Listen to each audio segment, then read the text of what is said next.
किसान योजनेचा हप्ता आज जमा होणार आहे। राज्यातील 92,71,000 शेतकऱ्यांना याचा लाभ मिळणार आहे।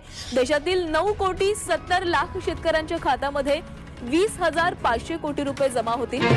नमस्कार, पीएम किसान योजनेचे 21व्या हप्त्याबाबत अत्यंत महत्त्वाची आणि आनंदाची बातमी समोर येत आहे। महाराष्ट्रामध्ये अखेर पीएम किसान योजनेचे 21व्या हप्त्याचे पैसे वितरित करण्याचा निर्णय केंद्र शासनाने अखेर आज घेतला आहे। निधी मंजूर करत तारीखी देखील जाहीर केली आहे। त्यासोबतच 3 अटीही देखील लावल्या आहे। नेमकी त्या 3 अटी कोणत्या आहे आणि जर त्या तुम्ही 3 अटी पूर्ण केल्या नाही तर तुमच्या बँक खात्यावरती पीएम किसान योजनेचे 21व्या हप्त्याचे 2,000 रुपये येणार नसल्याची माहिती आज केंद्र शासनाने दिली आहे।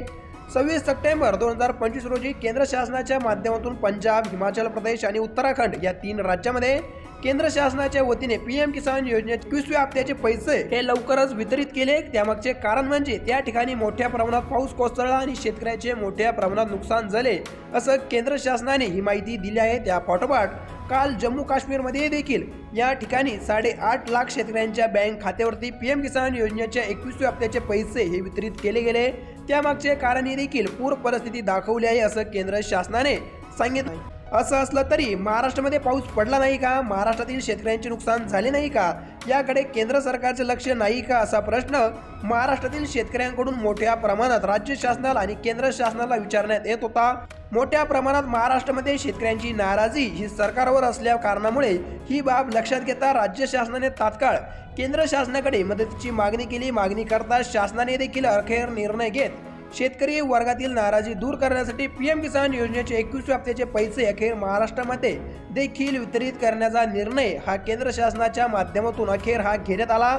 पण महत्त्वाचं म्हणजे हे पैसे सर्वांच्या बँक खात्यावरती येणार नसल्याची दुःखद बातमी ही शासनाने दिली आहे। त्यासाठी 3 कामे करून घ्यायची आहे। कामे जर तुम्ही केली नसेल तर तुमच्या बँक खात्यावरती पीएम किसान योजनेचे 21व्या हप्त्याचे 2,000 रुपये येणार नाहीये। केंद्र शासनाने नेमकी काय माहिती चेक करून घ्यायची आहे ते आपण चला पाहू। सोबतच नेमकी कोणत्या तारखेला हे पैसे वितरित होणार आहे आणि किती वाजेपर्यंत हे पैसे शेतकऱ्यांच्या खात्यावरती येणार आहे ते चला पाहू। सर्वात अगोदर जर तुम्ही ई-केवायसी ही प्रक्रिया खूप गरजेची आहे आणि जर तुम्ही ई-केवायसी केलेली नसेल तर 2,000 रुपयाचा हप्ता तुमच्या खात्यावर येणार नाहीये।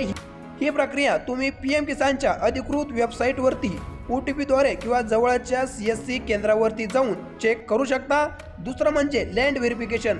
शेतकऱ्यांनी आपल्या जमिनीची कागदपत्राची पडताळणी करणे आवश्यक आहे, म्हणजे तुमची शेती खरंच तुमच्या नावावरती आहे का? आता हे सरकार पुन्हा एकदा चेक करत आहे। जर ही प्रक्रिया पूर्ण केली नसेल तर ती आजच करून घ्या, नाहीतर तुम्हाला या योजनेचा फायदा मिळणार नाहीये। तिसरं म्हणजे आधार लिंकिंग। जर तुमचे आधार कार्ड तुमच्या बँक खात्याशी जोडले गेलेले नसेल तर ते आता जोडून घ्या, नाहीतर तुम्हाला या योजनेतून अपात्र केले जाईल, कारण की सरकार आता हे पुन्हा रिचेक करत आहे। या 3 गोष्टी केंद्र शासनाच्या माध्यमातून आता रिचेक करण्याची सुरुवात झाली आहे। त्या कारणामुळे तुम्ही आजच या 3 गोष्टी चेक करून घ्या, कारण की केंद्र शासनाच्या माध्यमातून हप्ता हा वितरित करण्यास सुरुवात झाली आहे आणि दिवाळीच्या अगोदरच म्हणजे 21 ऑक्टोबरच्या आधीच तुमच्या बँक खात्यावरती पीएम किसान योजनेच्या 21व्या हप्त्याचे पैसे हे जमा होणार असल्याची महत्त्वाची माहिती ही आज आपल्याला मिळाली आहे।